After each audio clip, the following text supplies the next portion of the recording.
So I will answer your question to the best of my ability. You talked about the matrilineal system in South India. So I want to bring to your attention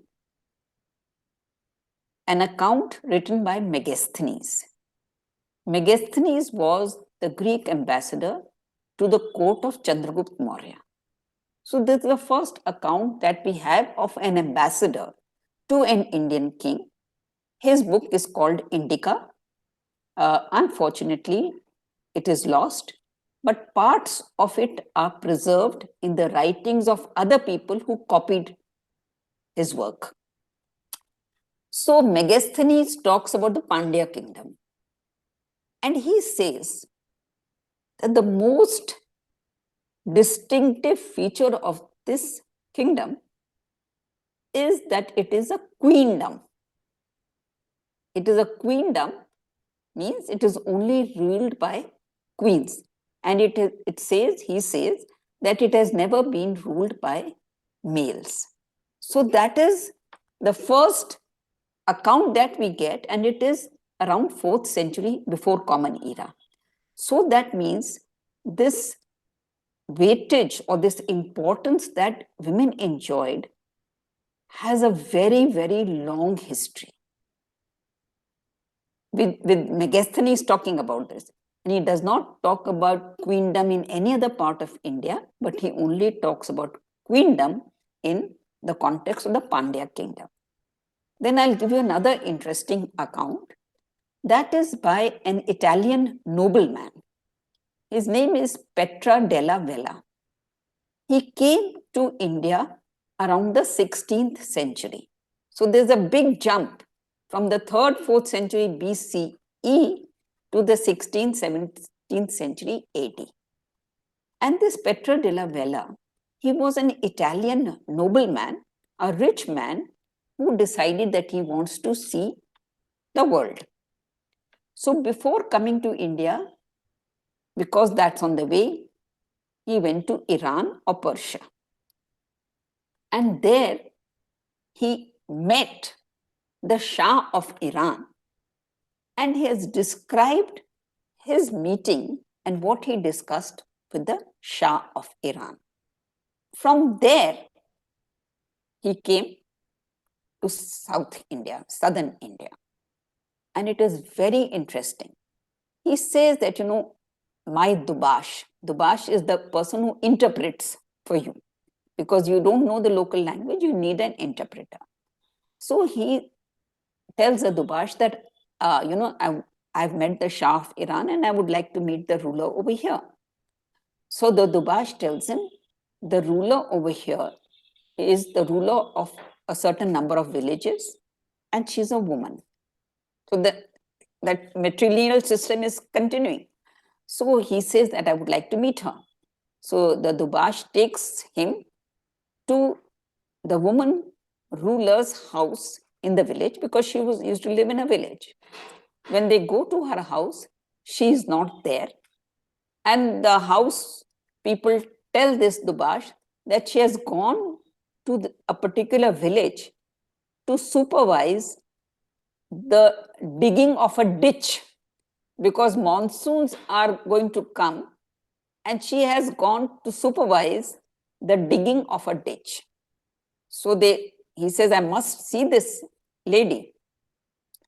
And so he describes that, when we are approaching that village, suddenly we see a lady walking towards us, and with 1 or 2 attendants, and the Dubash says that she is the ruler. And he says that, I was totally shocked when I saw her, because I never imagined a ruler could look like her. She was dressed as a kitchen maid, and of course, no footwear. So, the women rulers were hands-on rulers. There was no difference between them and the people they lived up under or with. But of course, we have to say that she was not a Chola queen or something. She was the ruler of some villages. And then when he is introduced and he says that he wants to talk to her. So he talks to her and he says, I was so shocked. So he's writing this, that she was as wise as the Shah of Iran, whom I had met some months ago. So, this system of women really dominating. I'm not saying dominating in a negative sense, but in a positive sense, how they were contributing to their surroundings. And I've talked of Cholas. I have to mention a Chola queen, Sembian Devi. Why do I remember her? She married young and was widowed very young. She was in her 20s when she was widowed. And she lived to see her son and grandson become Chola rulers. But she is remembered today for the number of course, temples that she constructed, but for her contribution to Chola bronzes. Chola bronzes is something that is so priceless today. And Sembian Devi is the one who introduced the making of Chola bronzes. And some of those bronzes, the best of them, in fact, are there in museums abroad. But if you see those Chola bronzes, you're breathless. I mean, the vision of this lady that she introduced, and the famous Natraj in bronze is introduced in her time. And she has a beautiful image. I mean, there are 4 people, Vishnu, Lakshmi, participating in the marriage of Shiva and Parvati. And how Lakshmi is gently nudging Parvati towards Shiva. The kind of human emotions that are on display in bronze. So, there's so much we have to be grateful to these women from all strata of society. We have Sembian Devi, who was a Chola queen, and we have this lady who was the ruler of a particular villages, and we have Megasthenes talking about queendom and not kingdom. So that means that these traits were there when our civilizational journey began. And in the north, to just complete your question, and one more thing, there was the Bhukara dynasty in Orissa.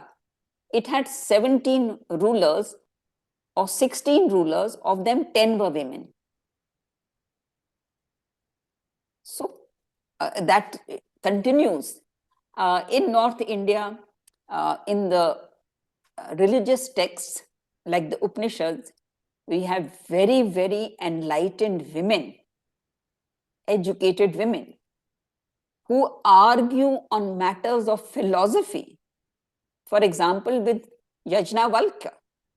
Now his younger wife, she is going on questioning him. He says, you are asking so many questions, your head will fall off.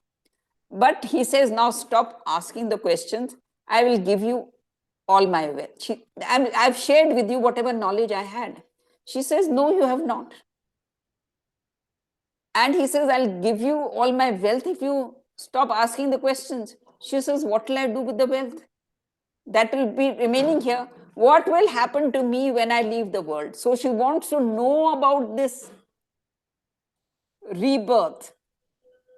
So, there are very, very many powerful, intellectual, spiritually inclined women.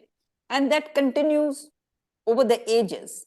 I cannot say that the women were as many, women were rulers in North India, but they contributed a lot to the cultural and civilizational evolution of India.